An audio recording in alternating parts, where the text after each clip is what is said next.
রুটি পরোটা কিংবা fried rice pulao যেটা ইচ্ছা সেটা দিয়ে বাচ্চা বড় সকলেরই এমন একটি প্রিয়, যেটা কাটা থাকবে না কোনো কিছু, সেই রকম একটি রেসিপি নিয়ে আমি আজকে আসছি।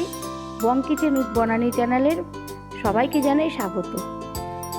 আমি আজকে এগ চিলি একটা রেসিপি এনেছি। প্রথমে তার জন্য লাগবে টমেটো কুচি, হলুদের গুঁড়ো, ডিম, পেঁয়াজ কুচি, লঙ্কা কুচি, আদা কুচি, রসুন কুচি, ক্যাপসিকাম, আর লাগবে সস, আর লাগবে চিনি, অ্যারারুট, লঙ্কার গুঁড়ো, নুন। এরপর আমি একটা পাত্রের মধ্যে গরম জল নেব আর তার মধ্যে ডিমগুলোকে আমি একে একে দিয়ে দেব। দিয়ে একটি সামান্য একটু লবণ দেব। লবণ দিয়ে আমি ওটাকে একটা ঢাকনা দিয়ে ঢেকে দেব।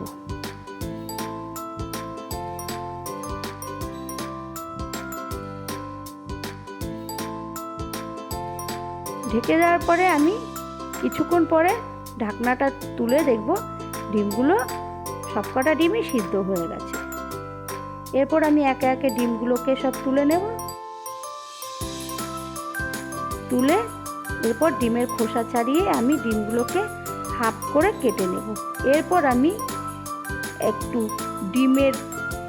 ডিম নেব, ফাটানো ডিম, তার মধ্যে দেব অ্যারারুট, একটু সামান্য হলুদ, নুন আর একটু চিনি দিয়ে ওই একটা ব্যাটার তৈরি করব। যেমন আমরা চিলি চিকেন করি সেই রকমভাবে একটা ব্যাটার তৈরি করব। এটা বাচ্চাদের কোনো খাওয়ার ঝামেলা থাকবে না এবং বারবারই খেতে চাইবে। আমি এরপরে একটা একটা করে ডিমকে ওই ব্যাটারের মধ্যে দেব এবং তেলের মধ্যে ছেড়ে দেব। এরকম করে প্রতিটা ডিমকে আমি এরকম ব্যাটারের মধ্যে দেব। ব্যাটারে দিয়ে আমি কড়াইয়ের মধ্যে তেলে দিয়ে দেব।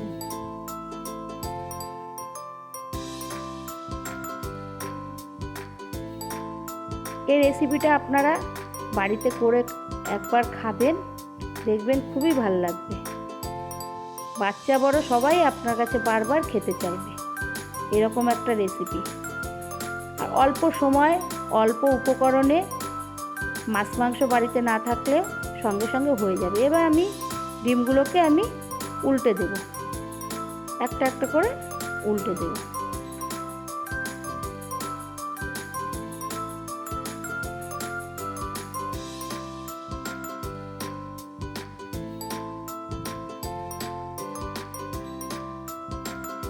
ডিমগুলোকে উল্টে দেওয়ার পরে আমি কি করব, একটি পাত্র নিয়ে ওই ডিমগুলোকে আমি তুলে নেব।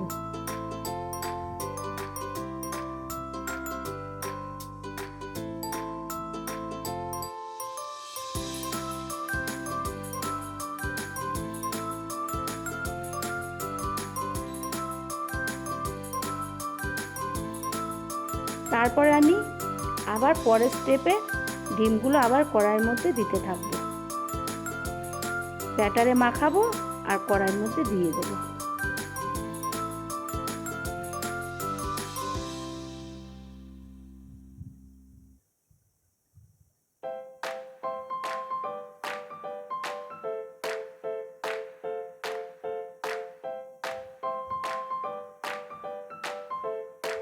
এরপর ওগুলো হয়ে গেল, ওগুলোকেও আমি এরপর ওই পাত্রের মধ্যে তুলে নেব।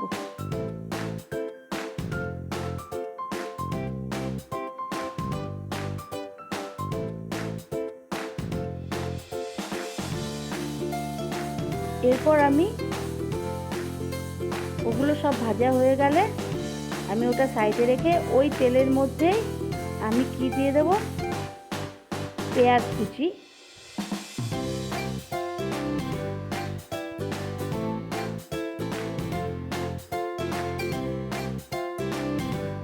তারপর ক্যাপসিকাম কুচি, তারপরে রসুন কুচি, তারপরে আদা কুচি, এগুলোকে সব একবারে দিয়ে দেব।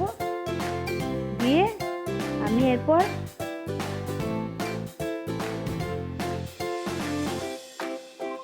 এরপরে নাড়াবো। এরপর ওই তেলের মধ্যে আমি নাড়তে থাকবো। নাড়া হয়ে গেলে আমি দিয়ে দেব লবণ। লবণটা দিয়ে এরপরে আবার একটু নাড়ব।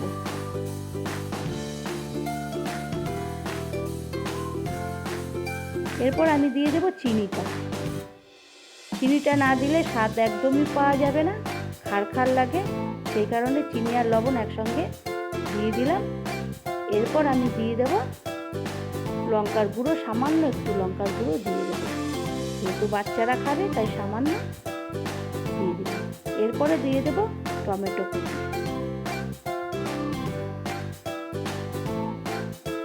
দিয়ে এরপর আমি আবারও একসঙ্গে ওগুলোকে নাড়তে থাকবো। এরপরে দিয়ে দেব সস, যেটা মেন জিনিস সেইটা দিয়ে দিলাম এখন সসটা। সসটা দিয়ে আমি এবার ওটাকে ভালো করে একসঙ্গে মেশাবো। মেশানো হয়ে গেলে আমি যে অ্যারারুটের যে গোলাটা ছিল ওটাও দিয়ে দিলাম কড়াইয়ের মধ্যে। দিয়ে দিলাম কারণ ওটা একটু ঘনত্ব আনবে। হয়ে গেলে আমি কি করব, একে একে ডিমগুলোকে দিয়ে দেব। খুব সহজে অল্প সময় এই রেসিপিটা, সকলের ঘরে ডিম থাকে, সকলে খুব তাড়াতাড়ি বাচ্চাদের করে দেওয়ার মতন একটি সুন্দর রেসিপি।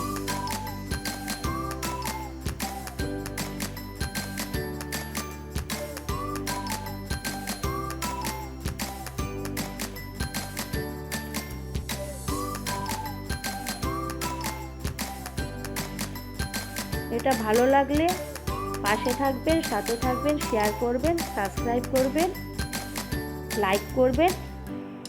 ধন্যবাদ।